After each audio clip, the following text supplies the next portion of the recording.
Welcome to Lovescape, where love doesn't always end in roses, and sometimes the secrets we keep hurt the ones we love the most. Tonight's story will test how far you'd go for family, how fragile trust can be, and how a single call in the middle of the night can change your life forever. They say midnight calls are never good news. But nothing could have prepared me for what happened that night. I had barely fallen asleep when my phone rang, jolting me awake. The screen showed my neighbor's number. My heart skipped a beat. I didn't answer immediately. Something about this felt wrong. A deep, instinctive warning buzzed in my chest. But before I could talk myself out of it, I answered. His voice came through, shaking like a leaf in a storm. Not loud, not yelling, just trembling. You need to come back now, he stammered. His words were clipped, hurried, like he was fighting to catch them before the panic overtook him completely. I blinked, trying to make sense of it. What happened? I asked, forcing calm into my own voice, though inside, a storm had already begun. And then he said it slowly, each word sinking into my bones. The police, they're at your house. I laughed nervously, a laugh that sounded hollow even to me. Wait, what? Did my trash cans finally piss someone off? I joked. The line was silent for a moment, and then came the faintest whisper of fear from the neighbor again. He didn't laugh. That's when I realized the truth. This was serious. And I had no idea how serious until I got back home. Hours earlier, my wife had asked me to leave the house. Not in anger. Not in frustration. But with a calm, chilling urgency that I now realize was deliberate. She told me she needed space for a few hours. Just go, she said. Her eyes were cold, almost unreadable, and her calm should have worried me, but I ignored it. I grabbed my jacket, my keys, my phone, and walked out without a word. That silence behind me should have been my first warning, but I didn't know what I was walking into. Driving back, everything felt unreal. Every street lamp seemed to flicker in slow motion. Every shadow along the sidewalk felt alive. I tried calling her. No answer. I tried again. Straight to voicemail. My mind spun with possibilities. A break-in? An accident? Or something far worse that I couldn't even imagine. My chest tightened as the adrenaline pumped through me. And yet, amidst the fear, a strange thought slipped in. What if this is a prank? What if the neighbor's panicking over nothing? I knew instantly it wasn't nothing. When I finally turned onto my street, the scene hit me like a punch to the gut. Police cars lined the block, lights flashing red and blue, reflecting off cars and houses. Neighbors in pajamas whispered and pointed, staring. And then I saw it, yellow crime scene tape. Thick, official, impossibly real, surrounding my house. Not the neighbors. Not a nearby street. My house. I parked and sat there, heart hammering. My hands shook as if I'd just run a marathon. My mouth was dry, every breath heavy and shallow. The scene felt unreal, like I had stepped into someone else's nightmare. I stepped out slowly. Each step felt like it echoed too loudly, like it might trigger disaster. A detective noticed me immediately. He walked over with a controlled, measured pace. His eyes scanned me head to toe before settling on mine. Are you the husband? He asked. The question, so simple, held a weight I couldn't describe. And in that moment I saw her, my wife. Sitting on the curb, tears streaming down her face. But something felt off. She wasn't looking at the house. She wasn't looking at the police. She was looking at me. And for a moment my stomach sank into the floor. She didn't look scared. She didn't look shocked. She looked relieved. I tried to make sense of it, to read her expression, to find any clue that would tell me what was going on. But there was nothing. And that nothing scared me more than anything I had seen that night. My mind raced with questions, each one more terrifying than the last. What had she done? Who had come to our house? Why did she need me gone? And why did it feel like the world had shifted, like the safe place I called home no longer existed? The neighbor's trembling voice echoed in my head. I could almost hear the fear in it again, and it was contagious. It wasn't just the police. It wasn't just the tape. It was the realization that I had been absent at the one moment when my presence mattered most. And maybe, just maybe, that absence was exactly what someone had been waiting for. I took a shaky breath and stepped closer to the tape, my boots crunching softly on the asphalt. Detectives blocked the way, but their eyes never left me. And then came the first hint of something I wasn't ready for. The detective whispered to another officer, glancing in my direction, "She's the one." And I knew, without understanding why, that the night was far from over. Far from what I could control. Far from anything I had expected. And in that instant I realized that the call, the silence, the forced exit, it wasn't random. It was the opening move of a story I was only beginning to understand. The night was far from over, and nothing would ever feel the same again. Stepping back into my house that night felt like stepping into a world I no longer recognized. Every shadow, every creaking floorboard seemed sharper, heavier, alive with secrets I couldn't see yet. The furniture hadn't been touched, yet the house felt wrong. Tense. Ominous.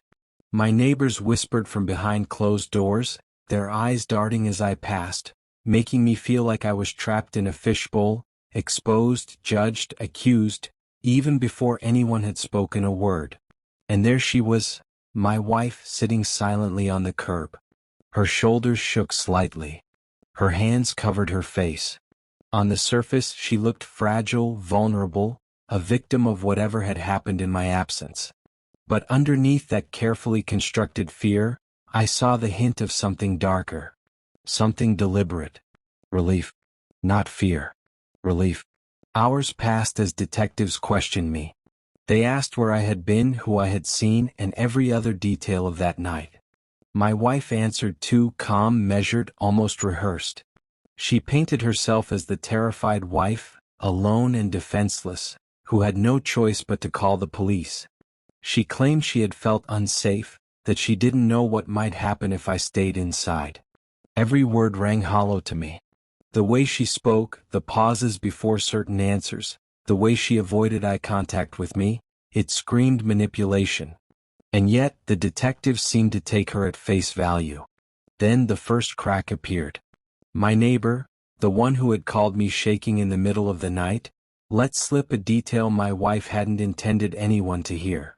A man had been at our house earlier. Someone she had insisted didn't exist. My stomach dropped. My heart began racing uncontrollably. My mind tried to scramble the pieces into some coherent pattern, but the answer was becoming painfully clear.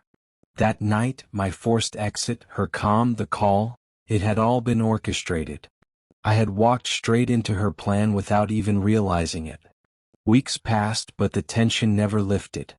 Every glance, every phone call, every interaction was loaded with suspicion and fear. Then came the legal action. My wife filed for full custody of our children and demanded child support, pushing for as much as she could legally get. She entered the courtroom like a victorious general, smiling confidently, radiating a sense of triumph that was almost nauseating. I sat in my seat, my palms sweaty, my mind racing, trying to process the fear, betrayal, and confusion all at once. I tried to focus on the lawyer's words, the judge's questions, but every nerve in my body was on alert. Something told me this was far from over. Then it happened. My lawyer slid an envelope across the table toward me. My hands shook as I picked it up.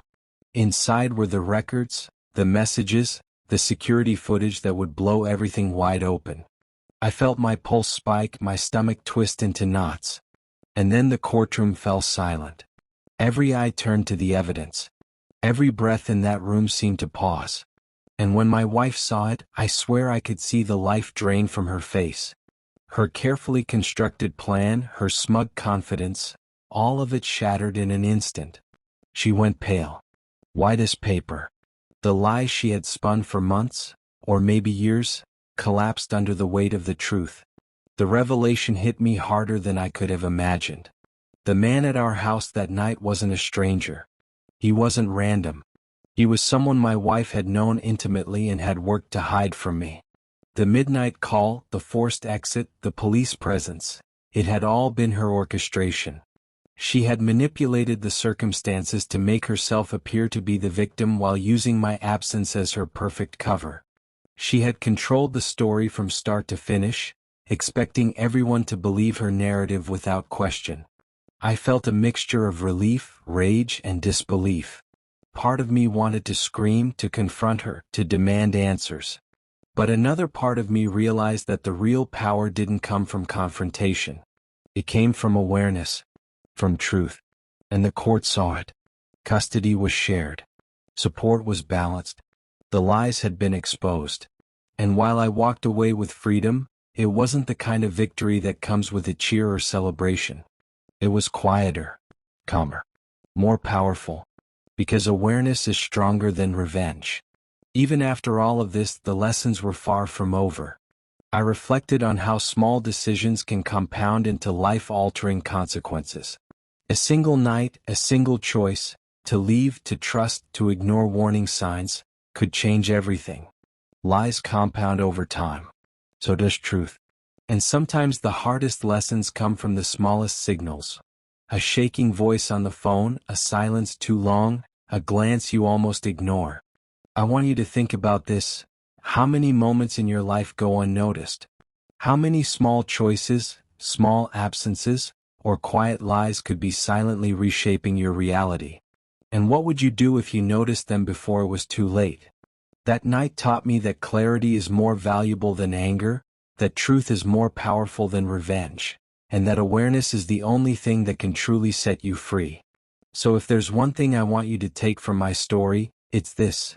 Pay attention to the small signs. Don't ignore shaking voices. Don't underestimate silence. And never assume that calm is harmless. Because in life, just like that night, everything can compound, and sometimes the smallest decisions make the biggest difference. If you want to see how small, consistent actions can grow into massive life changes, check out my next video on Lovescape about the power of compounding. Understanding this could change everything about the way you live, think, and act. Watch it next. Your life might depend on it.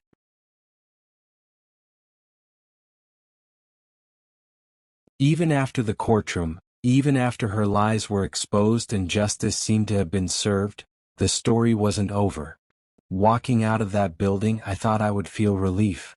I thought I would feel free. I thought I would feel closure. But life rarely gives you what you expect.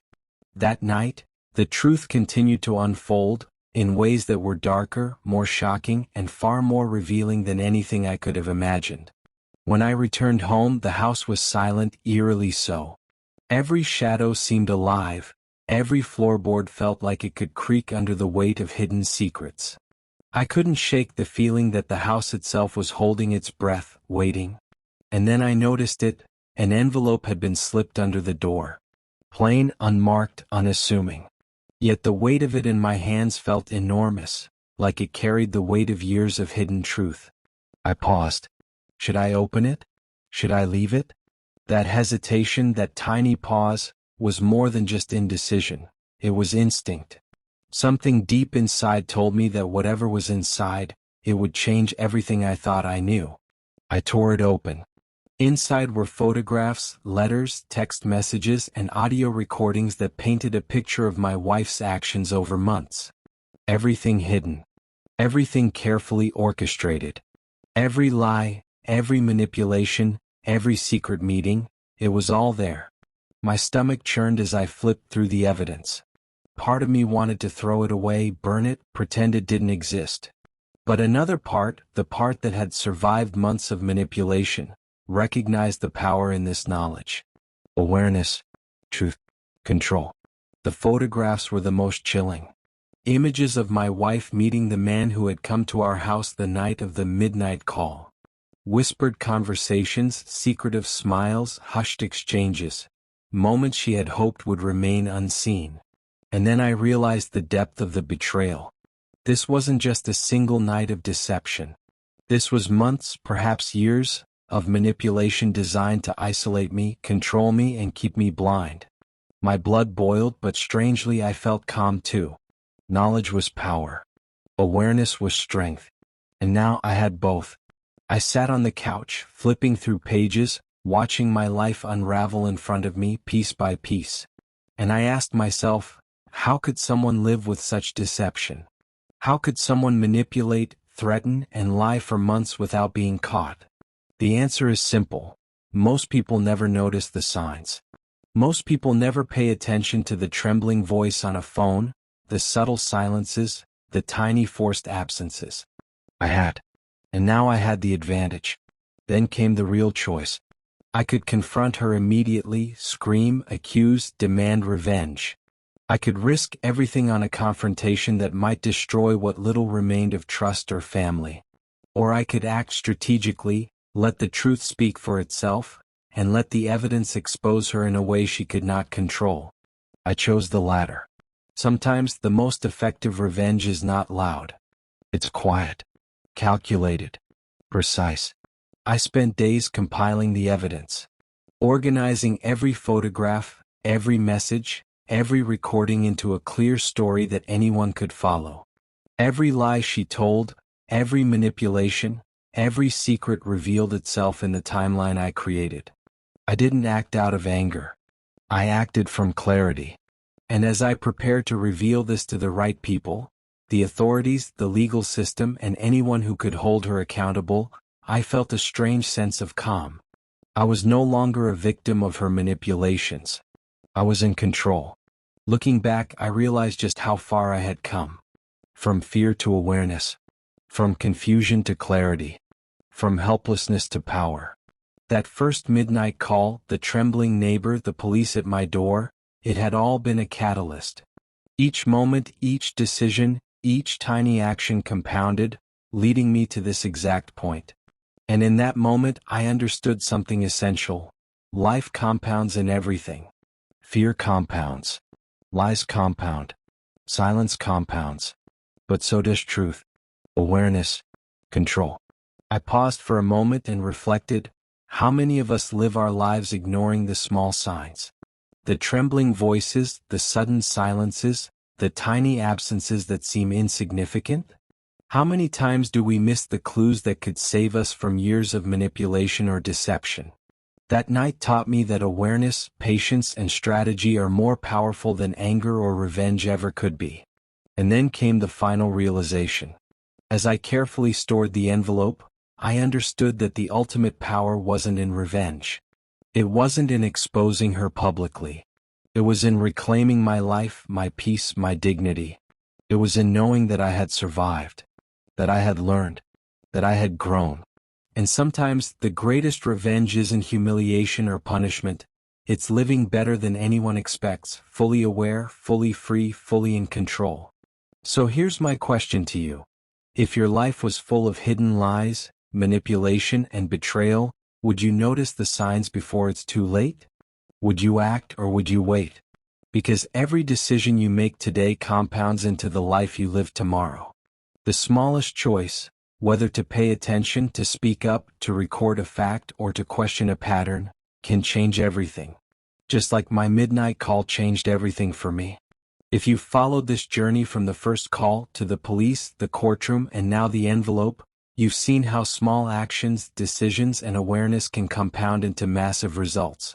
And if you want to learn how to harness this same principle in your own life, check out my next video on Lovescape about the power of compounding, how tiny decisions today can create extraordinary results tomorrow. Don't miss it.